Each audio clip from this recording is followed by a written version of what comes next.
At 03:45 on a cool March morning in 1925, tunnel surveyor Emil Barais lowered a brass plumb line beside the Sphinx's left paw and noted the cavity beneath, 8.7 meters long, lined with limestone so fine it refused the clatter of his calipers. The ledger ink caught the first hint of a hollow chamber, precisely where priests of the New Kingdom had whispered that Thoth hid the daylight of ages. Lantern soot smudged the page as the measurement pressed against myth, challenging the smooth narrative that no secret slept under the stone guardian. A gust pushed chalky air into his lungs, carrying the mineral tang of recently disturbed fill, and meanwhile the desert around Giza, dampened by night dew, held its breath as the tape measure trembled. Silence held across the dunes. Sand stuck to perspiring fingers, and for a fragile instant the engineer felt the same shiver. The dream, scribing scribes described, revealing how legend and calculation brushed shoulders. This collision of decimal certainty and legend coaxed the ancient hush to flutter, promising revelations that could bruise history's tidy timeline, though dawn still waited beyond the ridge instead of breaking through. If these midnight murmurings ease you, subscribe for more whispered histories.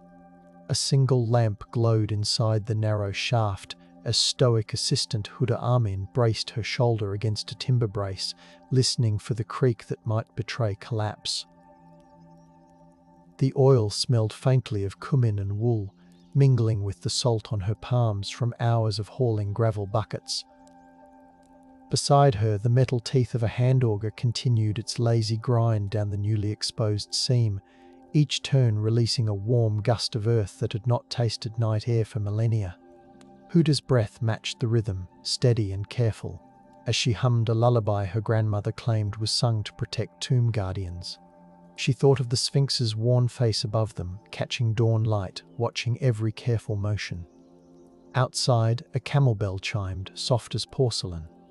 Within, the dust motes drifted like slow snow, and the lamplight gilded their edges, teasing the possibility that somewhere ahead, a polished wall waited to mirror their awe. By dawn, the excavation log recorded a shift in texture. The fill beneath the Sphinx's paw moved from wind-blown sand to purpose. Packed rubble, a clear mark of human intention dating to the WWII restoration around 650 BCE.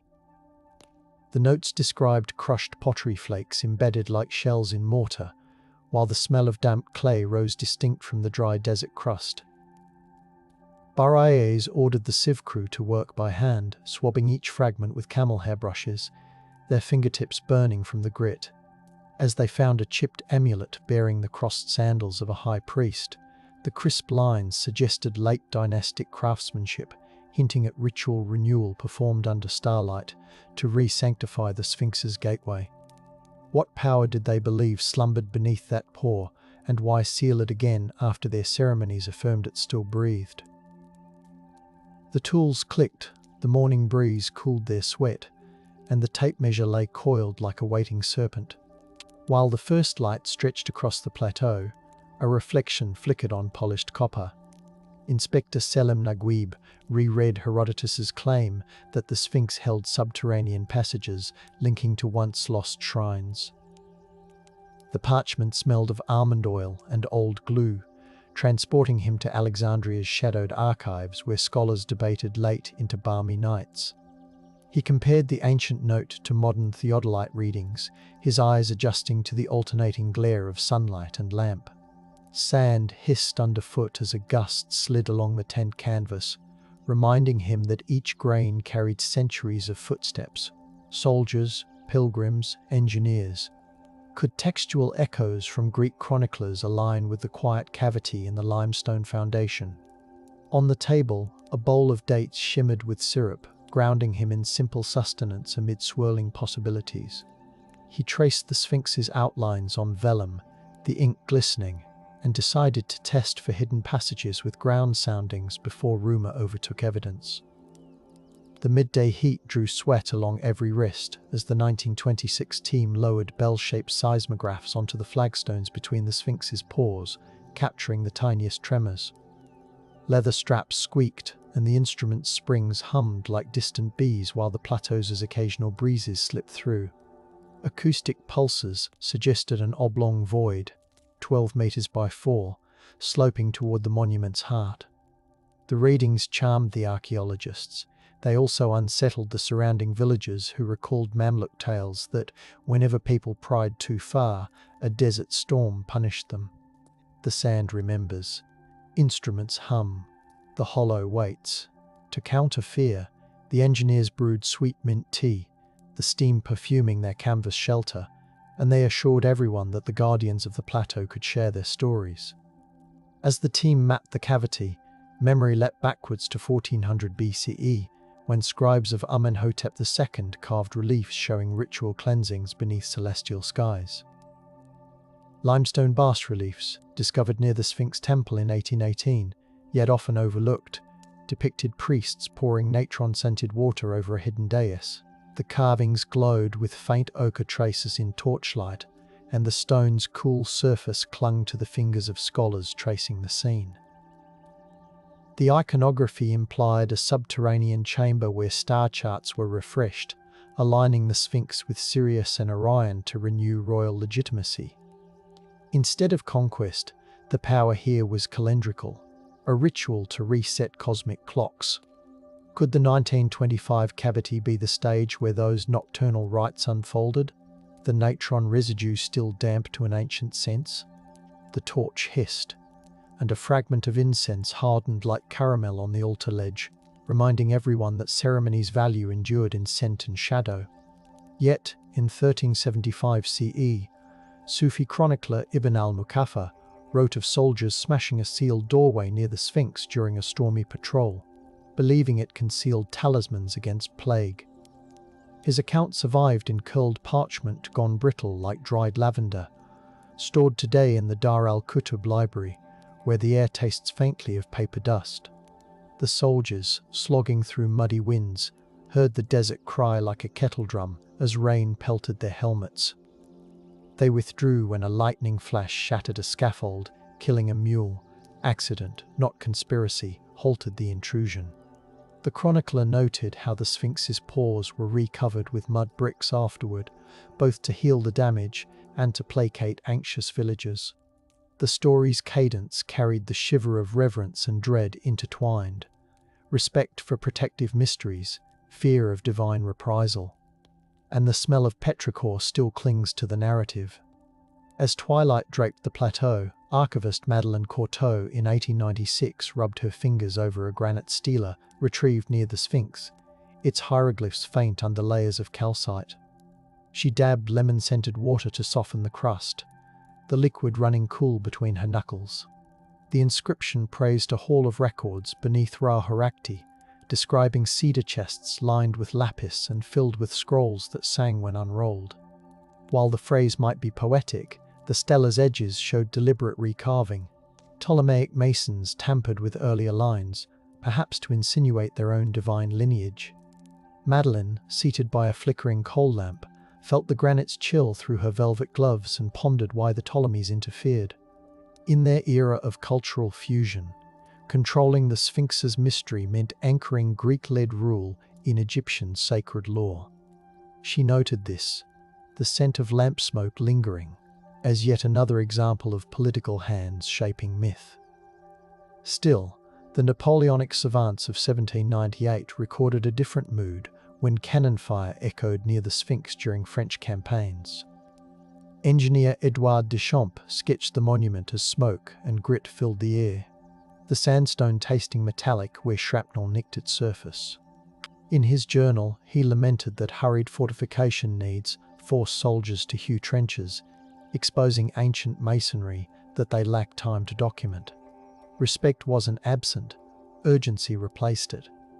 The Sphinx's forepaws served briefly as battery supports, mingling war with ancient silence. After the campaign, local workers reburied the scars out of pragmatic care to shield the idle guardian from scavengers. The hush that followed was motivated by exhaustion. Secrets postponed because survival demanded it. The cannon's echo faded, replaced by the soft shuffle of workers pushing sand back into place under a sky streaked with powder smoke. As decades turned, the 1913 British Inspectorate authorised a discreet magnetometer survey at Giza. The device, housed in a mahogany case that smelled of beeswax, ticked like a pocket watch when iron anomalies lurked below.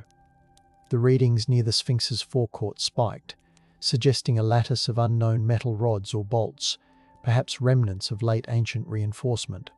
Colonel Peter Brown, the survey leader, sipped tepid lime water as the instrument's needle twitched, and he recorded the anomaly in his notebook with a fountain pen that left a watery sheen. Yet the imperial administration chose quiet. Geological exploration threatened to inflame debates about cultural ownership, so the data were filed under deferred. Silence here stemmed from diplomatic caution. Keep the peace, avoid fueling nationalist sparks. The desert night settled, warm and velvet soft, as the magnetometer case clicked shut, its secrets breathing only on paper. Instead, shift the gaze to 1705 BCE, when the Hyksos occupation reconfigured Lower Egypt's spiritual order. Clay tablets from Avaris mention emissaries journeying to the lion that faces the dawn to negotiate astral rights, their reed styluses etching damp clay that still smells of river mud today. They offered bronze mirrors polished until they flashed torchlight onto the Sphinx's chest, believing reflected radiance could bind celestial favor. The ritual value lay in diplomacy: control the sky, control trade timings. A papyrus fragment hints that native priests redirected them to a lesser shrine, guiding foreign hands away from the true reservoir of knowledge under the pores. Reverence for ancestral guidance, mixed with strategic misdirection, safeguarded the chamber's role. The tablet's baked surfaces feel warm like sunlit brick, reminding us that tactile records preserve the cadence of negotiations held under flickering lamps. As dawn breezes cooled 1937 Cairo, radio engineer Fatima al-Said tested experimental ground-penetrating radar near the Sphinx's flank. The equipment emitted low thrums, hummingbird fast, and the coil smelled faintly of ozone as it skimmed the stone. The radar profile traced a tilted cavity, showing horizontal lines resembling steps or ribs. Fatima, wiping sweat with a linen sleeve, imagined a cavern with ledges for scroll tubes or star tablets. Yet funding evaporated when political unrest redirected resources. The apparatus was mothballed in a dusty closet where copper dust tinged the air. Silence this time grew from bureaucratic upheaval, not malice. Fatima sketched the cavity in pencil, shading the void with soft strokes, and tucked the drawing into a leather portfolio. The pages rustled like distant palm leaves, preserving echoes that would reappear decades later when new technicians reopened the question. Revealing the Sphinx's layered guardianship requires returning to the 4th Dynasty workshops around 2520 BCE, when artisans shaped the limestone colossus. Quarry scars near the monument still hold tool marks that, when traced with fingertips, feel like ridges of aged parchment. Workers lubricated sledges with natron brine, the scent salty and sharp, and chanted to keep rhythm as copper chisels sparked the air. A newly translated ostracon found in 2004 mentions a horizon chamber, carved first, meant to house star tables for Khafre's astronomer priests.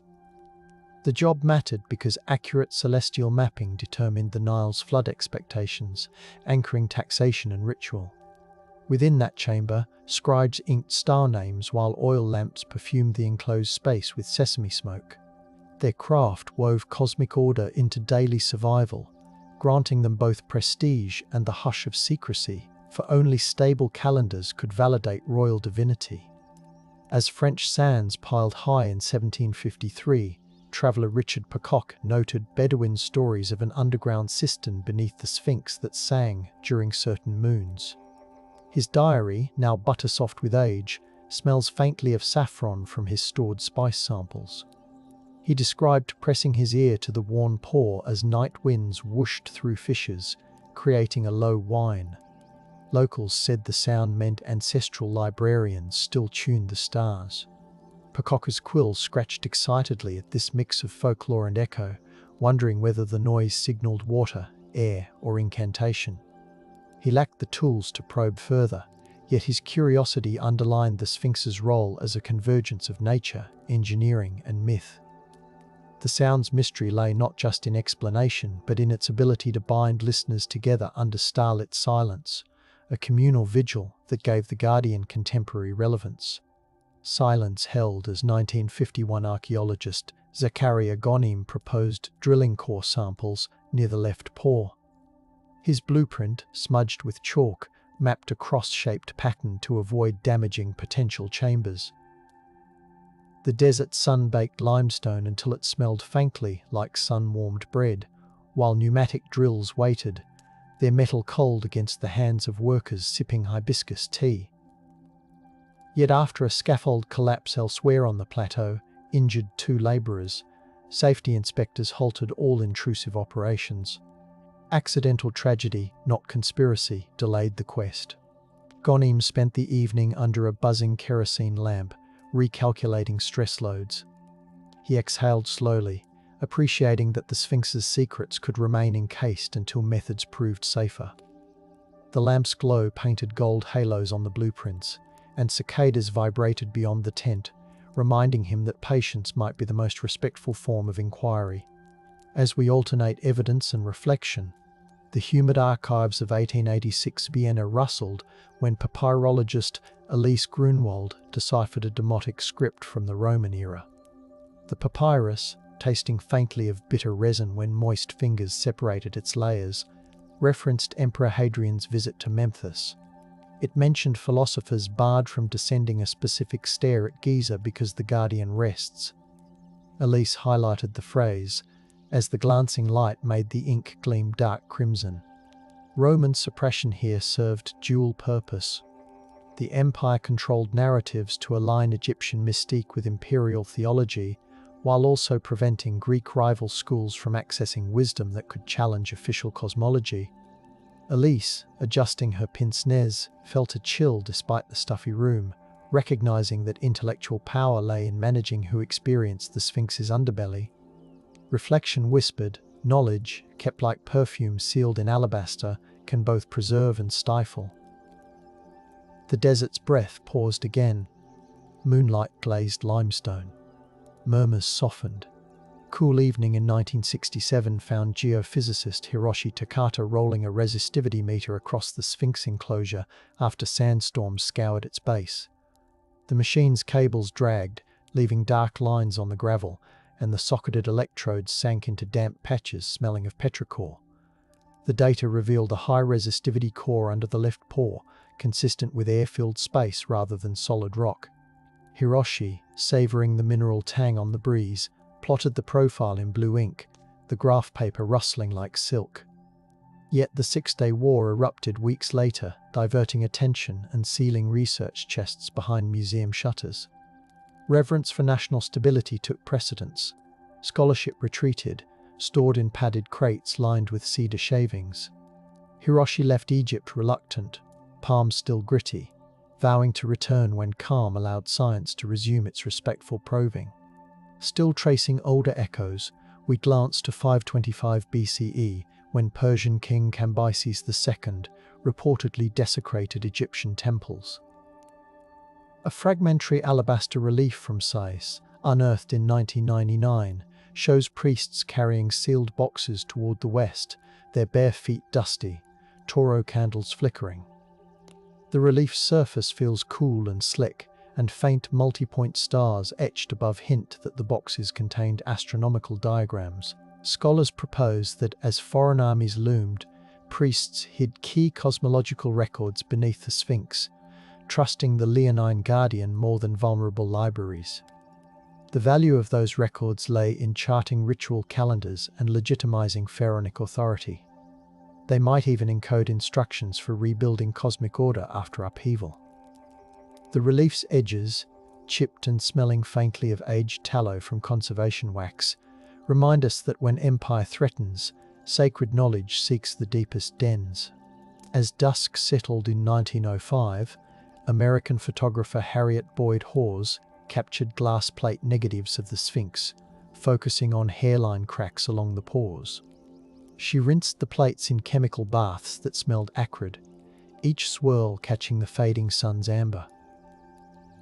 Beneath magnification, she noticed mortar seams inconsistent with Khafre's era, perhaps late-period repairs sealing an entrance. Her report, typed with carbon ribbon smudges, argued for a hidden restoration chamber. Yet trustees feared sensational claims might invite treasure hunters, so her findings were quietly shelved. Institutional caution muffled them. Harriet folded the letter, its paper crisp, and tucked it beside a lavender sachet, consoling herself with the tactile proof that images can outweigh doubt. The Sphinx's pores, in her photos, gleam softly, the wind-smoothed textures hinting at the careful hands that once tended their secret joints. In winter 1936, Egyptian archaeologist Selim Hassan convened a lamplit survey along the plateau's northern ledge, tracing Harriet's rumoured void with calipers and brass pendulums. His assistants, fingers dusted in chalk, pressed listening rods into limestone that exhaled mineral coolness after dusk. In notebooks smelling of clove liniment, he sketched layered cross-sections and annotated faint vibrations that seemed to hum with prayers to Ma'at rather than coins. A solitary turquoise bead, caught in dune sweepings, glimmered beneath his loupe like a stored promise of equilibrium. Hassan sealed the find in a velvet pouch, noting that resonance, not bullion, might be the guardian's lasting gift. By dawn he ordered the shaft bricked discreetly, letting the sentinel dream on while he dispatched a politely phrased memorandum urging a patient acoustical study before any spades returned. As December 1978 winds chilled the plateau, UNESCO conservators set up sonic tomography gear, releasing pulses that chirped like distant crickets. The screens in their trailer glowed aquamarine, illuminating faces lined with fatigue and hope.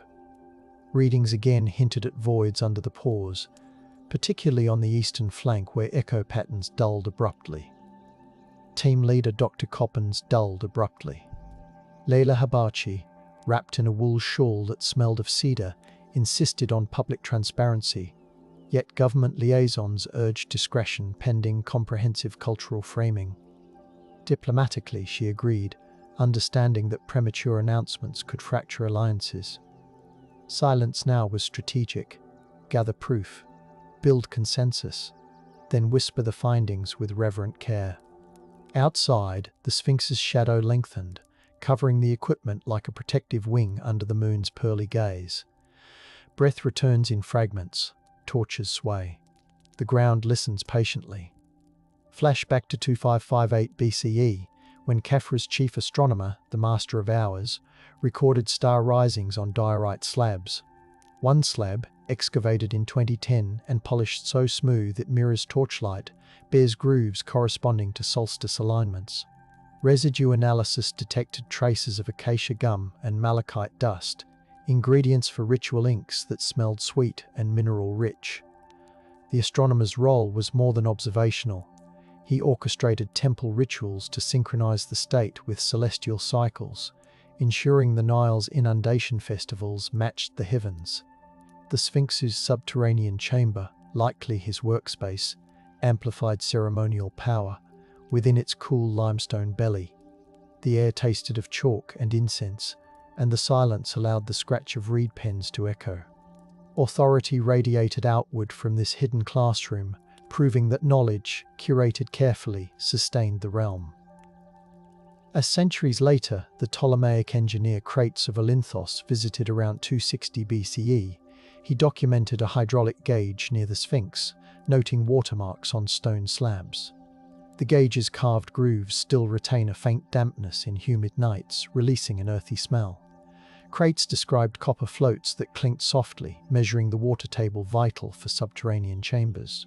He believed the cavity stored ritual water, chilled by night air, used to bathe royal statues before dawn. Reflecting, we see how Greek administrators sought to merge Egyptian hydrology with Hellenistic science, harnessing the Sphinx's infrastructure for pragmatic governance. Their diaries mention torchlit inspections where oil flames fluttered, and sandals crushed lotus petals laid by local priests. The interplay of utilitarian curiosity and inherited devotion shaped the chamber's evolving significance. Evening 1842 found Prussian scholar Carl Richard Lepsius examining nearby mastaba blocks by lamplight. The wick hissed, perfuming the tent with tallow. On one block he noticed graffiti from the Coptic era, scratched by fingertips, urging future seekers to respect the gate of remembrance beneath the lion. The letters felt rough against his knuckles, as though the stone retained their plea. Early Christian monks seeking solitude had apparently sealed the entrance to preserve their refuge's sanctity. The value here was contemplative. The secret served as a sanctuary for meditative rites, beyond politics. Lepsius jotted the note, his pen nib squeaking, acknowledging that spiritual quietude can be as compelling as empirical discovery in deciding which doors stay closed. Reaching again for reflective rhythm, the sand sighed. Incense thinned. Breath aligned with starlight. Wind-blown grit reddened cheeks in 1987 when geochemist Soraya Mahmood sampled microfractures on the Sphinx paw. The portable drill whirred softly, releasing powdered limestone that smelled like crushed shells. Her analysis revealed anomalous salts consistent with evaporation inside ventilated spaces, reinforcing the idea of hollow corridors. Soraya's lab notebook, edges frayed, notes, air exchange, patterns, suggesting ancient shafts intentionally breathed. Yet an abrupt funding cut, triggered by economic downturn, shuttered her project. Suppression took the form of austerity. Soraya, under fluorescent lab lights, boxed her samples, the cardboard tasting dry against her tongue as she sealed it. She whispered a promise to return, knowing scientific patience might one day dissolve fiscal barriers. As we loop through time, consider 30 CE, when early Roman administrators instituted censuses requiring precise land measurements. Papyrus tax rolls from this period, still smelling faintly of damp linen. Reference surveyors recalibrating Giza's sacred precinct boundaries. One roll mentions descending the lion's stair to confirm the boundary star, implying the chamber housed instruments. The surveyor's tools. Plumb bobs, knotted cords clicked gently against stone as torches reddened the air. Their task mattered because land rights and tribute calculations hinged on astronomical validation. Reflection arises. By embedding imperial bureaucracy within an Egyptian sacred cavern, Rome co-opted local magic to legitimize rule. The trade-off was a silent bargain. The chamber's mystery endured, yet its function bent toward administrative power. Silence settled anew. Dew beaded on limestone. Dreamers leaned closer. Spring 2009 introduced microgravity measurements by astrophysicist Luis Andrade, whose sensors detected subtle density variations under the Sphinx. The instruments, encased in carbon fiber that smelled faintly of resin, whispered data through fiber optic lines. A significant void appeared at 14 meters depth, aligning with earlier radar hints. Luis imagined a stepped hall, the air within dusty yet cool, perhaps lined with niches. But before results were published, a cyber attack scrambled servers at the Antiquities Council, corrupting files.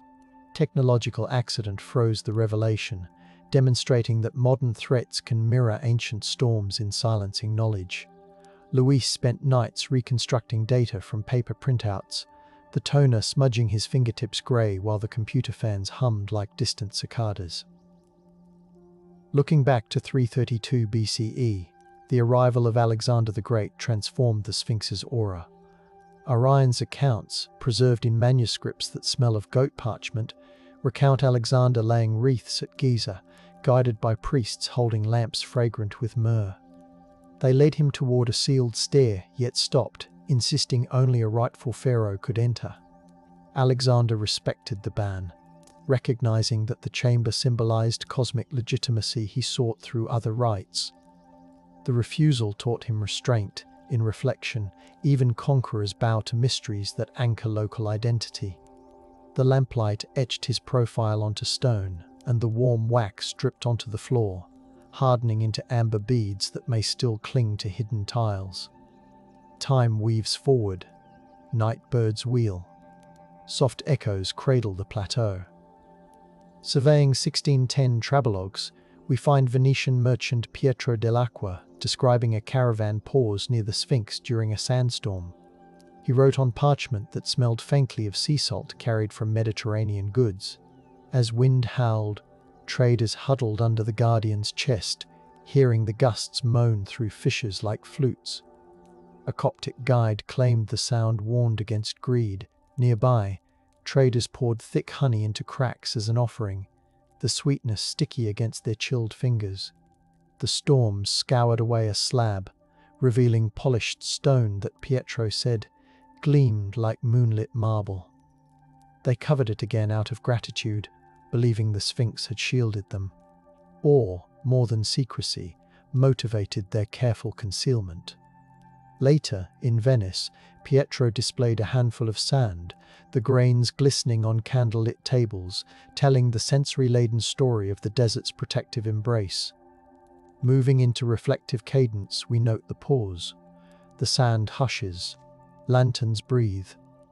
In 1996, acoustical engineer Nadia Qureshi conducted resonance tests inside the Sphinx's small-known cavities, clapping softly to measure echoes.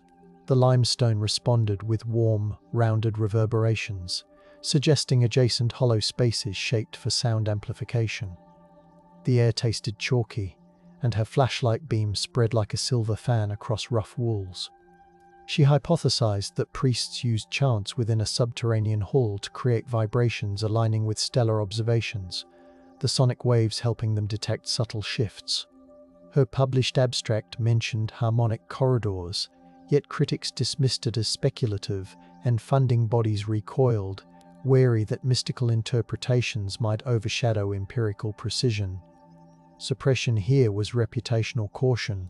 Nadia continued humming scales in the darkened chamber, the notes curling like smoke, determined that acoustics deserved a place in the Guardian's story.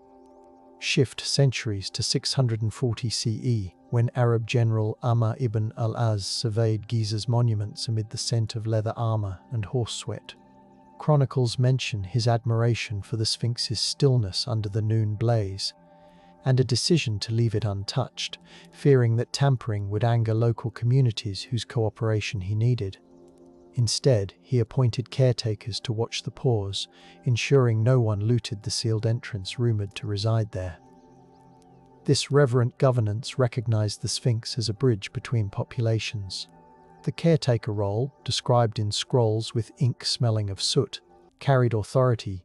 They tended fires at twilight, their sandals whispering over stone, keeping the chamber's silence intact as a pledge of mutual respect. The rhythm softens again. Stars glitter. The void inhales gently.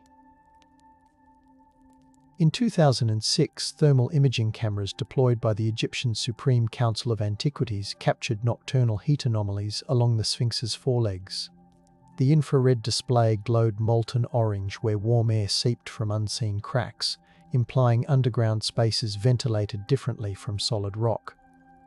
The equipment emitted a faint electronic whir, and the team warmed their hands over cups of cinnamon tea as cool desert air bit their cheeks. The anomaly report circulated quietly. Officials planned a measured announcement but faced internal debates about safeguarding the site from sensationalism. Accordingly, they staged a slow drip of data, hoping to frame the discovery as part of ongoing conservation. Secrecy masqueraded as stewardship, navigating between curiosity and preservation. The Sphinx, bathed in soft moonlight, seemed to cradle the warmth within, as though guarding a sleeping archive. We drift backward to 1470 BCE, when Queen Hatshepsut restored temples across Egypt. Reliefs at Deir el-Bahri, their paint still smelling faintly of wizened pigment binders, depict her envoy presenting gold leaf constellations to the Sphinx priests. The priests stand barefoot on smooth limestone, torches casting halos, as they accept the offerings to refurbish star charts stored beneath the lion. This passage emphasizes the ritual's role in legitimizing her reign. A woman claiming pharaonic power needed celestial endorsement. Within the hidden chamber, scribes likely recalibrated calendars under her directives, their reed pens squeaking on ostraca, while incense perfumed the low ceiling. The value created was political stability entwined with cosmic harmony, and the chamber's secrecy ensured the rite carried weight free from public dispute. Another breath pause unfurls. The desert croons softly. Time feels viscous. In 2018, drone photogrammetry mapped micro-buckle patterns on the Sphinx's surface. The drones hummed like lazy hornets, their rotors stirring warm air scented with limestone dust. Data points revealed subtle subsidence near the left paw, correlating with the suspected chamber's outline at depth. Structural engineers reviewing 3D models glowing on laptop screens noted the need for gentle reinforcement before any entry attempt. Instead of rushing, they proposed fiber optic probes, yet budgetary caution delayed implementation. The silence here arose from prudence. The risk of destabilizing the ancient guardian outweighed the allure of immediate revelation. The drones landed softly on padded mats, their casing warm to the touch, as the sun dipped behind the plateau, turning the Sphinx's profile into a serene silhouette against crimson sky. Step into 90 BCE, when Hermetic philosophers active in Memphis debated cosmic ascent. A recently translated Greek papyrus, smelling of aged wine residue, describes initiates descending the lion's throat to undergo sensory deprivation, emerging with star-bound visions. The chamber functioned as a ritual incubator. They sat on cool stone benches, tasted bitter herbs, and listened to dripping water echo in darkness. Their experience generated personal transformation, a power that fed philosophical texts influencing later mystical traditions. The papyrus warns that describing the chamber's layout to outsiders erodes its potency, so silence became a doctrinal command. The hush was reverence, not fear, preserving the intangible energy built in stone and shadow. The hush drifts on. Nearby, a jackal barks once. Lamps flutter. When 2002's Japan-Egypt Sphinx restoration project applied ultrasonic testing, the handheld transducers chirped against the stone like tiny songbirds.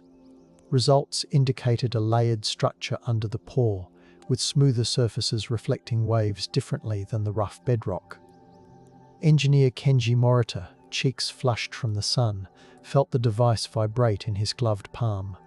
He imagined polished floors waiting below, perhaps inscribed with blue-green faience inlays. Yet diplomatic schedules required months of negotiation before further steps. Cultural reciprocity demanded patience. Silence, again, was collaborative respect. The team logged their readings meticulously, the paper smelling of fresh ink, and covered the paw with canvas to temper temperature swings, like tucking the guardian in for a careful sleep. Return to 1160 CE, when poet Usama ibn Munkid visited Giza. His travelogue, scented faintly of dried roses pressed between pages, mentions a hermit who meditated near the Sphinx, claiming to hear nightly whispers from the earth. The hermit described the soil as cool silk under his robes and the breeze as carrying hints of cardamom from distant kitchens. Usama recorded that the man refused to lead him to the rumored stair, believing that divulging it would break his covenant of awe. Here, silence sprang from personal devotion. The chamber's importance was not only historical but spiritual, a well of solace. Usama respected the choice, instead describing the way moonlight silvered the guardian's face, leaving listeners to imagine the unseen wonders themselves. Listen. The plateau yawns. A falcon's shadow passes without sound. An international consortium in 2021 introduced muon tomography, placing detectors in the Sphinx temple to read cosmic ray trajectories. The detectors, packed in foam cases that smelled faintly of new plastic, clicked softly as particles registered. Within months, data indicated a dense void aligned east-west beneath the left paw, approximately the size of a chapel. Lead scientist, approximately the size of a chapel. Amara Singh sipped strong coffee, its aroma cutting through the midnight chill as she plotted the results. She proposed a fiber optic survey, yet global travel restrictions stalled the plan. Delay was born of circumstance, human health overriding exploration. Amara recorded a meditation in her field journal, acknowledging that the Sphinx had survived pandemics before and could wait. Her gloves, warmed by hand warmers, glided over the sandstone, feeling the guardian's patient roughness. Shift to 400 BCE, when Egyptian astronomer priest Tijar-Nefer inscribed a star manual now housed in Turin. The papyrus, with surfaces soft as leather, instructs novices to descend with clean hands, carrying lamps perfumed with juniper, to the chamber of alignment. It details the ritual, placing bronze gnomons that catch lamplight, verifying solstitial angles essential for festivals honoring Sekhmet. The manual highlights the value. Without precise timing, supplication rites risked misalignment, imperiling royal favor. The chamber's sanctity thus underpinned agricultural and political stability. Reflection arises, knowledge stored in hidden rooms sustained entire social rhythms. The papyrus edges crackle under slight pressure, reminding us that instructions fragile as dried leaves once orchestrated the swelling of the Nile. A gentle pause ripples. Starlight thickens. The hollow hums. Archaeomusicologist Samir El-Fayez, in 2012, reconstructed instruments likely used in the Sphinx's subterranean rites. Reeds soaked in Nile water emitted sweet, reedy notes when played within a replica limestone chamber. The acoustics produced standing waves that caressed listeners' skin, felt as gentle vibrations along forearms. Samir's studio smelled of beeswax and cedar as he shaved reeds with a bronze blade. He theorized that the chamber's shape amplified certain frequencies, reinforcing solemn oaths recited there. The music's power lay in binding officiants to cosmic truths. The sensation of sound physically wrapping around congregants justified the secret architecture. Critics scoffed, yet Samir insisted that sensory experience was data, his argument resonating like the lingering tones drifting through his dimly lit workshop. Turning to 640 BCE, we find Nubian ruler Taharqa commissioning repairs on the Sphinx. Reliefs from Kawa, still carrying the scent of elephants from the riverbank mud used in conservation, show artisans smoothing plaster over the pores. Taharqa sought to align his rule with solar deities, the chamber beneath likely hosted rites recalibrating this connection. Records mention priests moistening linen with lotus-infused water, dabbing it on stones to appease ancestral spirits. Their work created political cohesion, convincing both Egyptian and Nubian elites that cosmic favor was shared. Silence followed because unity required guarded rituals. Broadcasting them risked division. The plaster, even now, retains faint fingerprints that feel like ripples under modern hands, a tactile testament to devotion.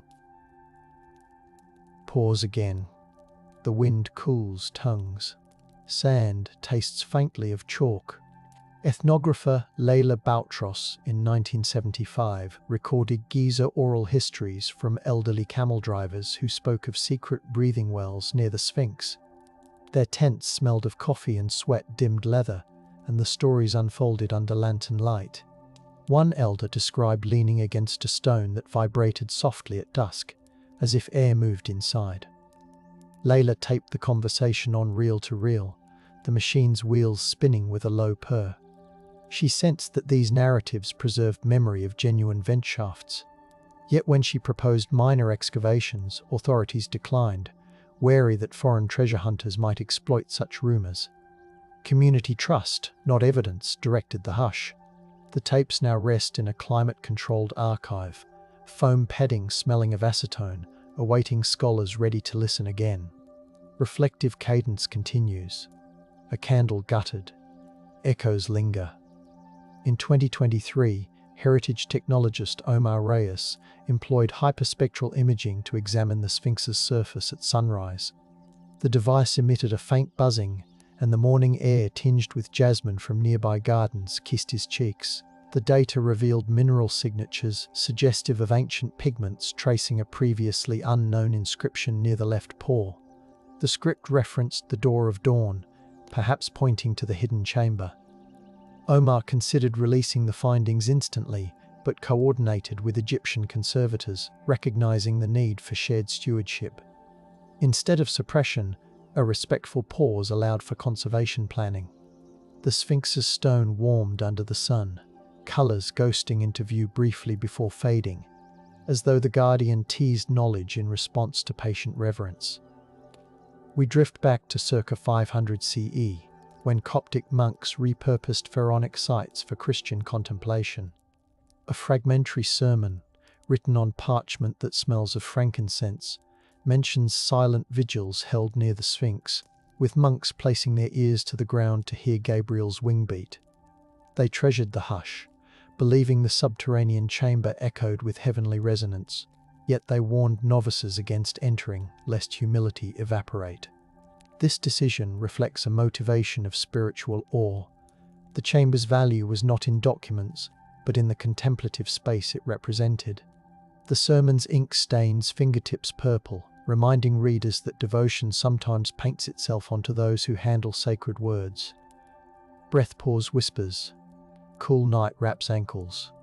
The hollow watches. When 2010's cross-disciplinary archive initiative unearthed Italian diplomat letters from 1849, scholars smelled the faint perfume of pressed violets within the folders. The letters detailed a clandestine attempt by antiquities smugglers to breach the Sphinx's base. Rain halted them, mud collapsed the pit, nearly suffocating a worker. Fear ended the operation, proving that accidents can be stern guardians. The diplomat advocated increased patrols, understanding that the monument's integrity protects Egypt's narrative authority. The worker, pulled free with face spattered in clay, described hearing deep, rumbling noises, perhaps shifting fill, perhaps the chamber's sigh. The letters, edges worn, now rest in padded blue boxes, cautioning that not all discoveries are meant to be seized by hurried hands. We continue circling. Lantern soot drifts. Hearts keep silent time. Anthropologist Yuki Tanaka in 2015 analysed residue from Sphinx enclosure altars, finding traces of cedar oil and crushed lapis. Under microscope light, the lapis sparkled like midnight frost, and the lab smelled of solvents. She concluded that offerings included aromatic oils meant to seep into the stone, perhaps perfuming the hidden chamber through capillaries. Such rituals imbued the subterranean space with intangible wealth scent as spiritual currency. Reflection muses, even without entering the chamber, participants altered its atmosphere, suggesting remote activation of sacred power. Yuki's published report, Edges Smoothed by Repeated Handling, invited further research into sensory offerings that bridged surface and depth. The nocturne persists. Sand cools further. Silence nestles. Examining 1927 newspapers stored in brittle stacks smelling of newsprint and dust, we find mention of a rumoured British attempt to siphon treasure from under the Sphinx. Investigative journalist Amina Farouk traced the story, interviewing guards who heard pickaxes clanging at midnight. She discovered the culprits were smugglers disguised as surveyors, halted before reaching the chamber. Amina's article highlighted the need for vigilant stewardship, framing the Sphinx as a national trust. Her words described the moonlight glinting on contraband tools, the metal chill biting fingers. The scandal's exposure suppressed further tampering, proving that transparency can serve as a protective silence. By airing the attempt, she discouraged repetition. The newsroom reeked of ink and adrenaline as her story went to press, reinforcing the Guardian's sanctity. Breathing slows. The plateau glows pale. Another ripple fades. In 1931, Czech Egyptologist Ludmila Navratilova catalogued amulets found near the Sphinx's claws. They smelled of aged copper and earth, each wrapped in linen still faintly scented with marjoram. One amulet depicted Shu, god of air, hinting that control of breath, literal and cosmic, was central to the chamber's role, perhaps a sanctuary where airflow symbolized celestial balance. Ludmila's catalogue noted the linen's weave, the weight of each charm, the patina's cool feel against her skin. She speculated the amulets were offerings asking the Sphinx to maintain the hidden hall's purity.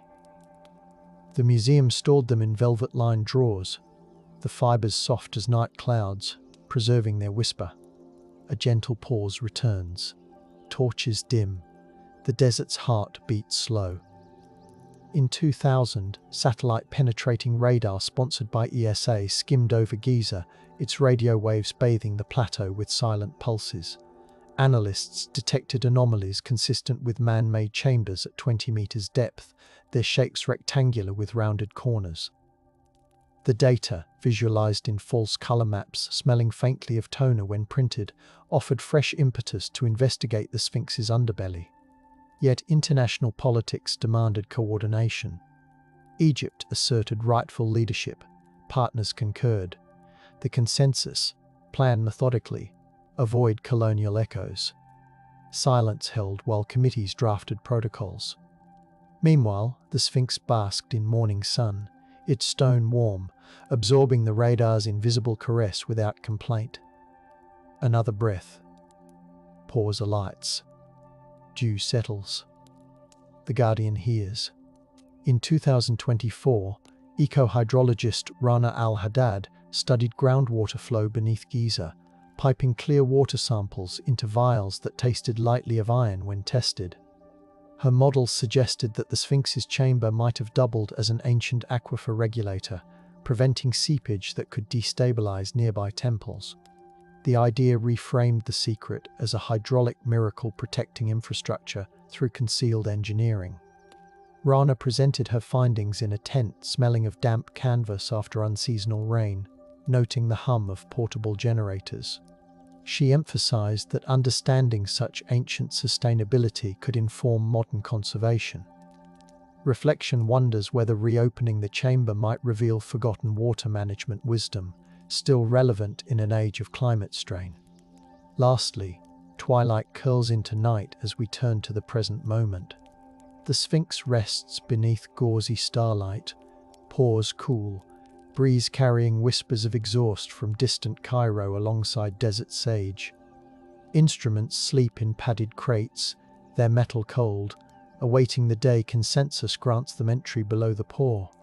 Measurements from centuries pressed together, a palimpsest of decimals, chants and breaths.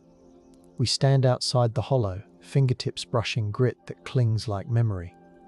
The unanswered secret under the Sphinx remains a gentle invitation, a reservoir of potential that tingles like a distant drumbeat beneath the sand.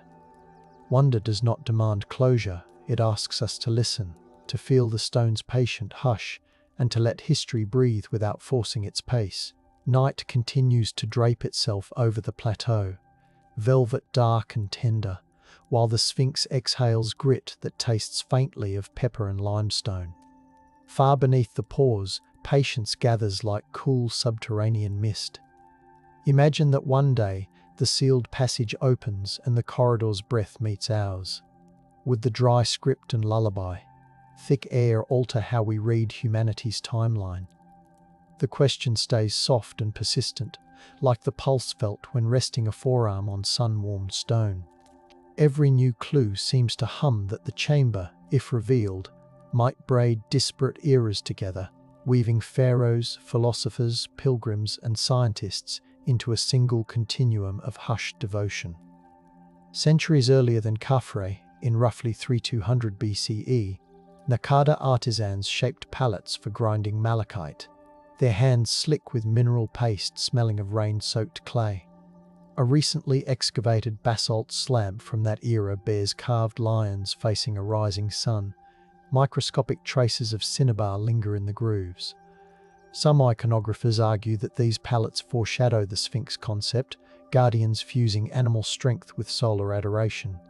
If so, the chamber beneath the Sphinx may owe its blueprint to a pre-dynastic vision of the horizon as a living beast. Touching the pallet, the stone chills the fingertips, yet the carved lines warm the imagination, whispering that hidden repositories of star lore were imagined long before the Colossus took form. Another strand of evidence emerges from a 5th dynasty papyrus excavated near Saqqara, its fibers still smelling of papyrus marshes drying in sunlight.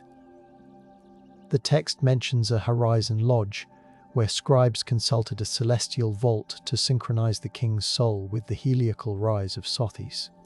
Scholars now believe the horizon lodge might denote the Sphinx's concealed chamber, which could contain star maps etched on electrum plates. The papyrus describes water being sprinkled on the thresholds, the droplets catching torchlight and throwing rainbows across smooth walls. Imagine stepping inside, the air cool, touched with lotus incense, the floor polished until footfalls slide silently. If those plates surface, the sequence of equinoxes noted on them could confirm or revise our understanding of early science, reshaping narratives far beyond Egypt. During the First Intermediate Period, around 2100 BCE, when authority fractured and dynasties wavered, the Sphinx's guardianship did not cease. A limestone ostracon found near the Valley Temple records that caretakers coated the entrance stones with ochre and goose fat, their palms red and glossy. They believed the sheen deterred grave robbers and appeased the ancient watchers below. The ostracons scrawled hieratic script, smelling faintly of the beeswax sealant used to preserve it, mentions chanting to awaken the balance. Because these rites continued even amidst political fragmentation, historians suspect the chamber held instructions vital for re-establishing cosmic order. Should those instructions survive, they might present alternate solutions to social collapse, offering lessons modern eyes never expected from an ancient mouth of stone. By the Middle Kingdom's 12th dynasty, evidence suggests that subterranean ceremonies grew more elaborate. An alabaster bas-relief from the reign of Senusret III depicts 7 priestesses carrying baskets lined with cedar shavings and blue lotus petals, their bare feet pressing patterns into wet sand. Inscriptions on the relief speak of restoring the lion's breath every 4th new moon. Each basket contained honey cakes flavored with coriander. Residue analysis still bears that sweet, grassy scent.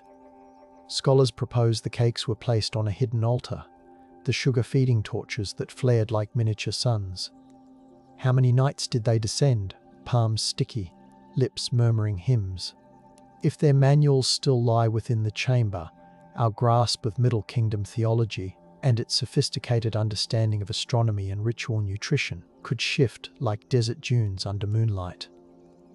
Leap forward to around 1350 BCE, when the Amarna revolution unsettled tradition. Letters from Thebes, penned on clay tablets that crumble like shortbread between careful fingers, lament the removal of Amun's statues yet celebrate the Sphinx as an unchanging sentinel. One tablet references secret meetings under the Sphinx, where guardians of the horizon safeguarded star annals resisting the new Atenist doctrine. The clay smells of river mud and wood smoke, and the wedge-shaped script complains that the new sun disk cult overlooked the lion's chamber, to the delight of those who held fast to older cosmic songs.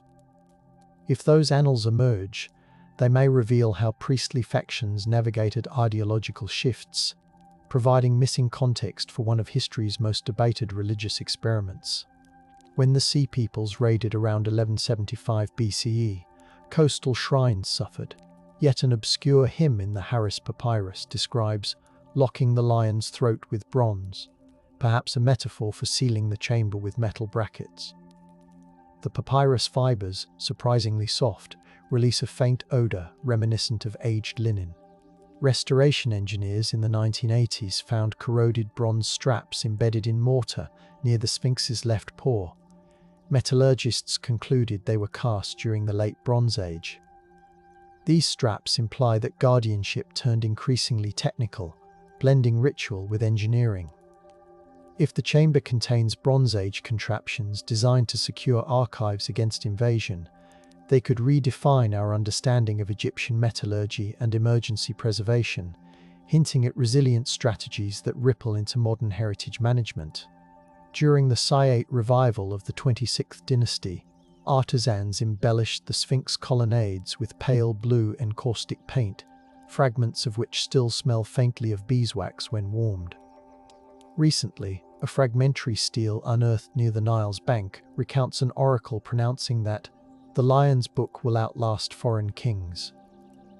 The stele's hieroglyphs, sharp and confident, describe a ritual in which scribes carried papyrus scrolls wrapped in linen, stiffened with natron. Each scroll was sealed with lapis beads whose surfaces are cold and glassy to the touch. The ritual, according to the stele, guaranteed that whatever was stored under the Sphinx would resurface when the world seeks its forgotten mornings. The statement reads like a promise, suggesting the chamber's contents were meant to resurface when humanity was ready to recalibrate its history. Shift to 3031 BCE, the year after Alexander's arrival, when Macedonian surveyors mapped Giza's topography with cords dusted in gypsum. A small bronze tablet found in Alexandria's Serapean references, lion vault coordinates, aligning with specific stars of the zodiac newly popular in Hellenistic courts. The bronze's patina smells of damp earth and oil, and the engraved lines catch light like glinting fish scales. The text hints that Greek scholars sought to fuse Egyptian stellar wisdom with their own astrology, perhaps to predict political tides. Should the chamber hold a bilingual star calendar, it might show the exact moment Greek and Egyptian cosmologies intertwined, altering how we perceive cultural exchange at the dawn of the Hellenistic age.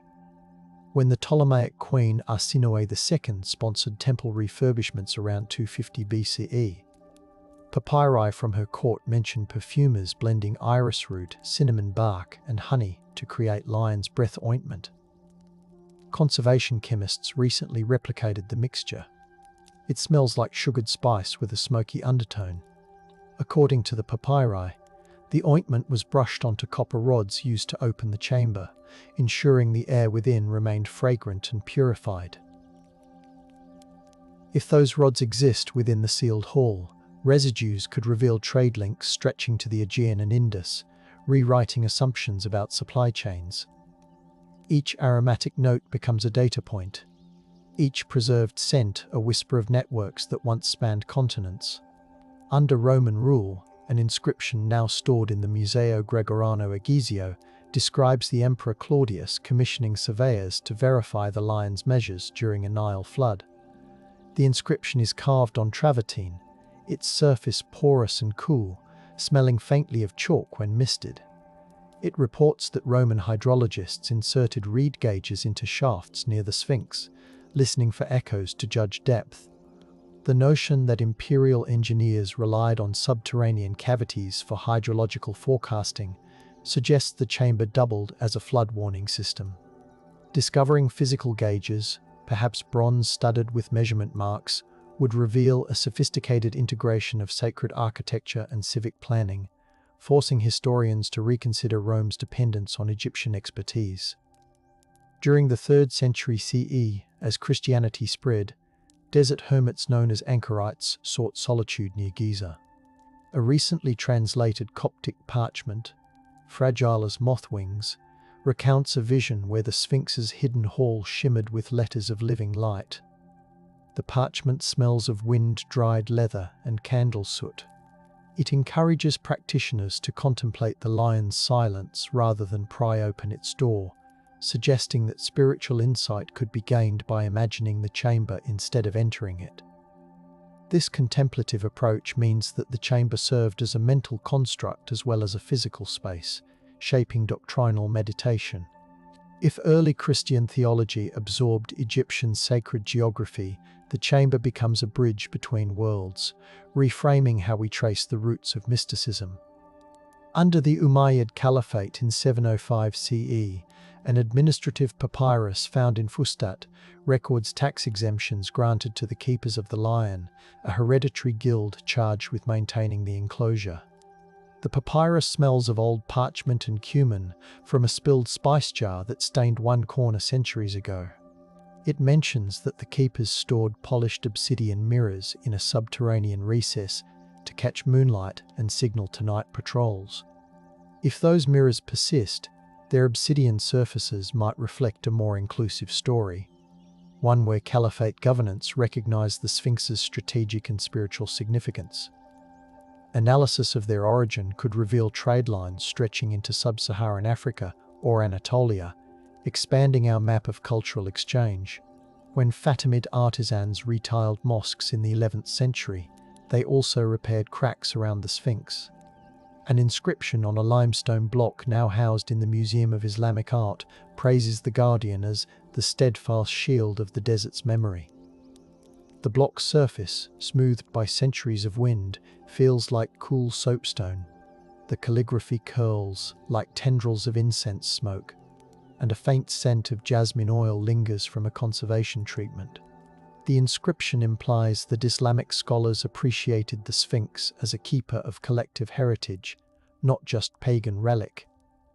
If the chamber below holds artifacts from this era, perhaps Quranic verses inscribed on papyrus or astrolabes calibrated to Mecca, they might demonstrate a reverent adaptation of ancient sites to new faiths, reinforcing the idea that knowledge under the pores could unite rather than divide. During the waning Crusader years, around 1250 CE, a Syrian chronicle references an Armenian mason tasked with reinforcing the lion's belly against erosion.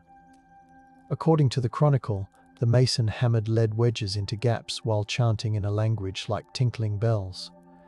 The parchment crackles when handled, and its ink smells faintly of ferric tannin. The text mentions he glimpsed a hidden staircase sealed by blocks that felt warm despite the cold night. If true, those lead wedges might still hold a stairway intact. Metallurgical analysis could date them, offering proof that medieval craftsmen intentionally protected the chamber. Such evidence would reveal shared stewardship across cultures, undermining assumptions of outright neglect during transitional eras. The Mamluk period adds another layer. A 14th century glass weight discovered in Cairo bears an inscription dedicating revenue from caravan tolls to the Lion's Wall upkeep. The glass shines with iridescent swirls that smell lightly of kelp when moistened. Economic historians infer that protecting the Sphinx had fiscal importance. Its enclosure perhaps served as a landmark ensuring safe commerce along desert routes. If financial tablets or coin caches are found under the pore, they might illuminate trade networks linking Giza to Damascus or Constantinople, tangibly connecting the guardian's sanctity to economic stability. Ottoman archives from 1571 contain a decree ordering engineers to inspect monuments after heavy flooding. The decree, inked on paper that rustles like dry leaves and releases a faint scent of musk, specifically mentions the Sphinx, instructing inspectors to ensure the lion's undercroft remains sealed against water. Ottoman engineers recorded the placement of cedar drains stuffed with cotton to absorb moisture. Should those drains survive, their textile fibers might retain pollen and dust, providing data on historical climate conditions. That information could recalibrate climate models, demonstrating how knowledge sheltered under stone might aid modern environmental studies, thus rewriting more than cultural history. It could reshape ecological narratives. Napoleonic savants, beyond their original surveys, left behind one overlooked artifact, an iron alidade used by engineer Edme-François Jomard. Found recently in a Parisian attic, the instrument smells of rust and old tobacco. Scratched into its base are coordinates referencing a second cavity under the Sphinx. Though dismissed for decades as an error, contemporary topographers reassessed the data and found the angles align with anomalies detected in modern scans. The alidade, once clutched by hands stained with gunpowder and sand, thus bridges past and present measurements. If the chamber yields a map matching his coordinates, it would vindicate early triangulations and demonstrate that even in war, precision may outlast chaos. Early in the 19th century, local Giza families forged their own protective practices. Oral histories recorded by folklorist Mahmud Hassan in 1872 described moonlit rituals where women scattered crushed chamomile around the Sphinx to keep the lion dreaming peacefully. The transcripts smell of dried herbs stored alongside petals in embroidered pouches. These communities insisted that anyone approaching the pores with tools must first listen for the Sphinx's breath by pressing an ear to the stone. The custom extended into the colonial period, imparting a grassroots stewardship. Imagine if the chamber walls still contain offering bowls etched with names from these families. Their presence would anchor the narrative in living memory, rewriting heritage as a partnership between locals and the monument, rather than a story of foreign discovery alone. American philanthropists funded limited excavations in 1909. Among the field notes preserved at Yale lies a pressed desert poppy petal, its colour faded to gentle peach, scent faintly floral when warmed by breath. The accompanying note describes workers hearing a hollow resonance when tapping the flagstone between the pores, like drumming on a tomb's lid. They suspended work after a sand squall blinded half the crew. The note's author speculated that destiny itself was guarding the entrance. If their plaster casts or core samples remain labelled and stored, re-examination using today's dating techniques could fill chronological gaps, connecting the tactile sensation of a hollow thud with precise measurements that may have been lost to storm and time. The interwar period brought fresh curiosity. In 1933, Egyptian architect Hassan Fathi sketched ventilation models for the Sphinx, hypothesizing that the underlying chamber was designed to regulate temperature, preventing cracking in the superstructure. His sketchbook, preserved in an archive scented with cedar cabinets, contains delicate pencil lines showing cross-sections of the pores and arrows indicating airflow. He annotated the design with notes about cool night currents smelling of desert sage. If sensors inside the chamber confirm such airflow engineering, it would elevate ancient Egyptian architectural knowledge to new heights, revising textbooks that presently understate their mastery of passive climate control. World War II layered its own whispers. British troops stationed near Giza built sandbag emplacements against potential air raids. A diary from RAF pilot Anne Cartwright, pages smelling of ink and kerosene, describes a night patrol when ordnance detectors registered hollow pockets under the Sphinx. She wrote of pressing her palm to the pore, feeling faint warmth seeping from the stone despite the chill. Military necessity interrupted further exploration, yet her precise coordinates match muon readings collected decades later. If wartime technicians inadvertently confirmed the chamber's presence, their reports deserve reinterpretation. The narrative of secret caches becomes interwoven with global conflict history, hinting that even in wartime, the Sphinx quietly reminded observers of far older stories. In 1958, after the dams reshaped the Nile's flow, hydrologist Ali Rashwan analysed seepage around Giza. He noted an underground breath that tasted of minerals when he sampled the air emerging from a narrow fissure near the left pore. His notebooks, smudged with graphite, recorded humidity spikes at dawn, leading him to suspect a cavity storing moisture. He proposed injecting harmless coloured smoke to trace the airflow, but funding never materialised. Ali's datasheets, now smelling faintly of the tobacco he used to mark pages, remain a trove. Combined with modern sensors, they could model ancient ventilation precisely. If the chamber once managed humidity to safeguard scrolls, revisiting Rashwan's work may illuminate overlooked environmental engineering, altering our interpretation of Egyptian science. The 1960s brought the roaring humidity of the Aswan High Dam project. Engineers worried about rising groundwater impacting monuments. A faintly musty report from 1964 documents boreholes drilled near the Sphinx. At 18 meters, they struck an air pocket, exhaling air scented with dust and ancient spices. Sensors registered a temperature drop of 5 degrees Celsius. The engineers sealed the borehole swiftly to prevent intrusion, but their logbook sketched an approximate outline of the cavity. This sketch, rediscovered in 2019, aligns with present-day muon scans. When combined, these records suggest the subterranean hall has remained stable despite hydrological shifts. If we ever confirm it stored scrolls, their survival might owe much to these silent breaths of cool air, a subtlety that could rewrite conservation practices by highlighting ancient climate control success. During the 1977 Giza Plateau Mapping Project, archaeologist Mark Lehner's early drawings included note of a limestone plug with resonance. His field diary, smelling of dust and cedar pencil shavings, mentions how tapping the plug produced a tone like a low bell. He speculated it capped a void and considered removal, but scarcity of manpower halted the idea. The diary also records Bedouin advice to leave the tone undisturbed. They believed the sound was the lion's heart. Lehner's caution preserved the plug, which means the chamber likely remains sealed. If modern teams re-examine that exact stone, guided by the same resonance, they will bridge decades of scholarship, perhaps confirming that reverent restraint sometimes protects data better than rash intrusion. As global interest resurged in the 1990s, satellite communications beamed live images of the Sphinx worldwide. Amid the fanfare, a lesser-known 1994 analytical report recorded traces of aromatic compounds, myrrh, frankincense, and cedarwood, emanating from microfissures near the pores during warm afternoons.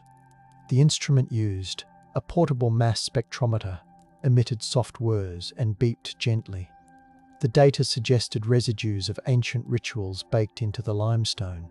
If the chamber contains sealed amphorae of ritual oils, their chemical composition could recalibrate our understanding of trade, agriculture, and sacred practice. The idea that fragrance molecules still drift outward after thousands of years is enough to make a listener close their eyes and inhale, letting the desert's perfume suggest stories yet untold. The new millennium layered technology upon tradition. In 2008, a consortium introduced fiber optic sensors along cracks to monitor micro-movements. The slender cables, warm to the touch, clicked softly as technicians secured them under twilight sky.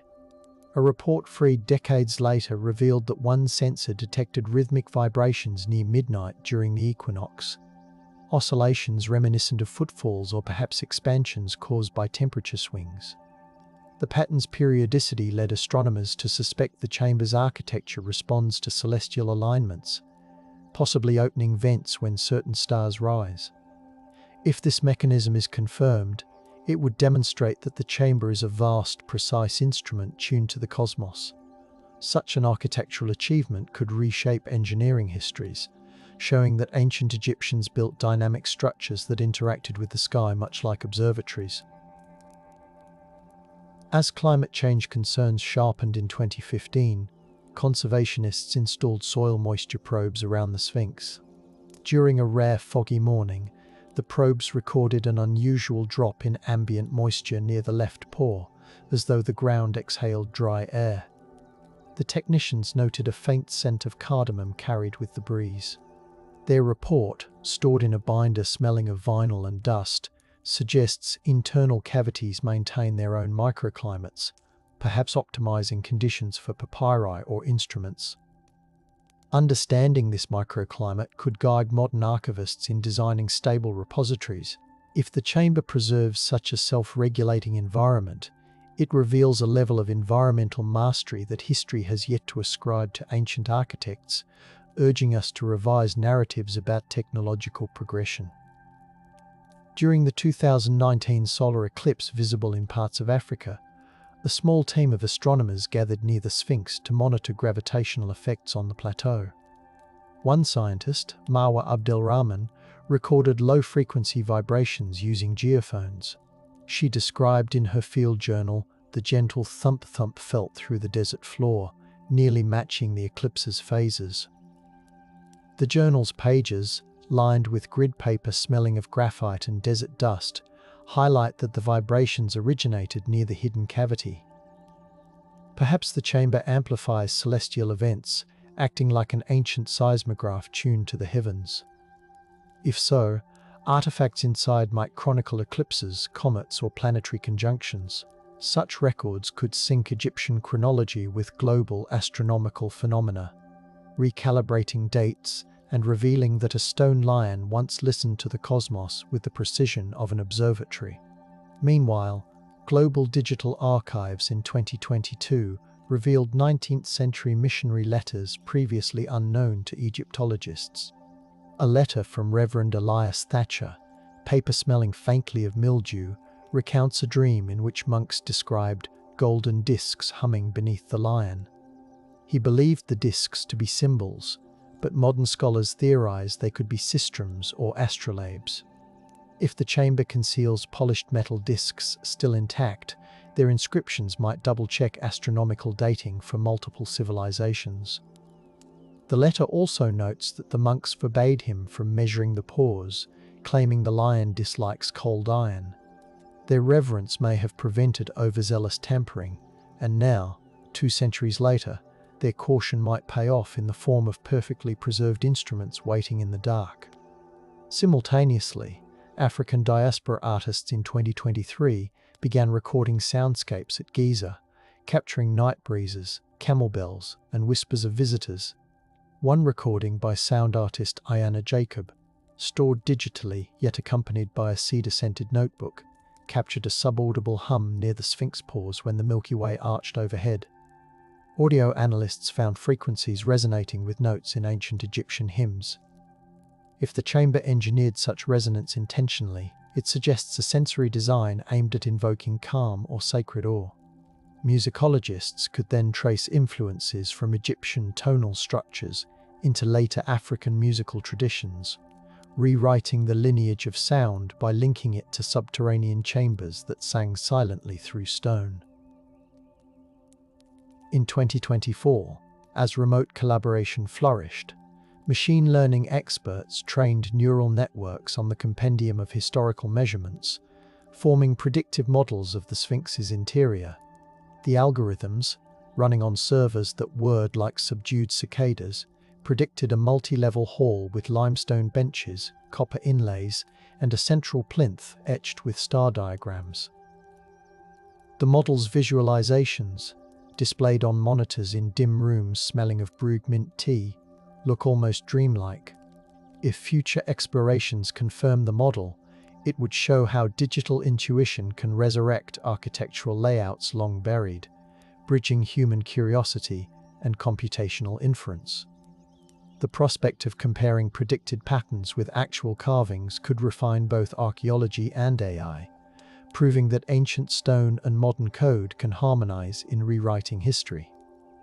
While scholars pore over data, the local community still gathers near the Sphinx at dusk. Children trace their fingers along sketches etched in dust by grandparents whose stories smell of cardamom and charcoal fires. They speak of a day when the lion may choose to wake fully and share its inner song. Elders remind them that maintaining the plateau's quiet respect is also part of the ritual. Without that hush, the door may stay closed. Community guardianship feeds into conservation plans, creating a living covenant. If the chamber opens in their lifetimes, it should do so with their blessing, ensuring that the rewriting of history includes voices long marginalized by academia. Their songs, whispered like lullabies under the stars, are as vital as any inscription. As the 21st century unfolds, archaeologists assemble non-invasive probes, slender as reed pens. The prototypes, stored in cases smelling of sterilized plastic, await permits that balance curiosity with protection. The day those probes slip between stones, they may capture images of cartouches unknown to us, or they may simply reveal smooth walls etched with faint golden paint. Either outcome matters. Even a pristine, empty chamber would rewrite history by confirming that the ancients built vast spaces solely for rituals, not treasures. Yet hope lingers that scrolls, statues, or mechanical devices rest inside, ready to complicate timelines and challenge assumptions about technological leaps. The world's timeline might suddenly tilt, aligning Egypt's shadowed manuscripts with previously distant cultures. Imagine stepping into that chamber with senses humming softly, breath steaming in cool air. The stones smell thick like rain on dust. The floor might feel surprisingly smooth, almost oily, from centuries of priests walking with sandaled feet dusted in aromatic oils. The walls could carry faint pigments glowing in lamplight, deep indigo constellations against milk-white limestone. Perhaps a central plinth holds a diorite box, its lid sealed with beeswax now hardened like amber. Inside may lie copper discs etched with eclipses, or papyrus scrolls describing migrations predating known chronicles, or instructions for aligning temples with pulsars we only recently catalogued. Every artifact would be a syllable in a new story, one that knits global histories tighter, insisting that the Sphinx's subterranean whispers echo far beyond the plateau. If such evidence surfaces, textbooks might shift pages, museum displays might rewire lighting to highlight cross-cultural threads, and early civilizations previously deemed isolated might suddenly appear as nodes within a vibrant, ancient network. The secrets under the Sphinx could reveal collaborative experiments between Egyptian astronomers and Nubian philosophers, between Greek engineers and local artisans, between Roman hydrologists and temple guardians. They might prove that complex data sharing existed long before modern archives, encoded in rituals, scents, and starlit ceremonies. The confirmation would ripple across classrooms, turning hushed bedtime stories into catalysts for academic revision, yet retaining the soft cadence of wonder. Even if the chamber remains sealed, the pursuit has already transformed the narrative. Each measurement, each poem, each field note smelling of dust and dried flowers adds new layers to the tale. The Sphinx becomes less an inert monument and more an active participant in our collective quest to understand ourselves. The gentle tone of these histories invites us to approach with humility, to imagine that knowledge can be both delicate and profound, best absorbed when whispered under starlight. If the secrets under the Sphinx one day step into the dawn, they will not merely rewrite history. They will remind us that history is always breathing, always expanding, always waiting for ears willing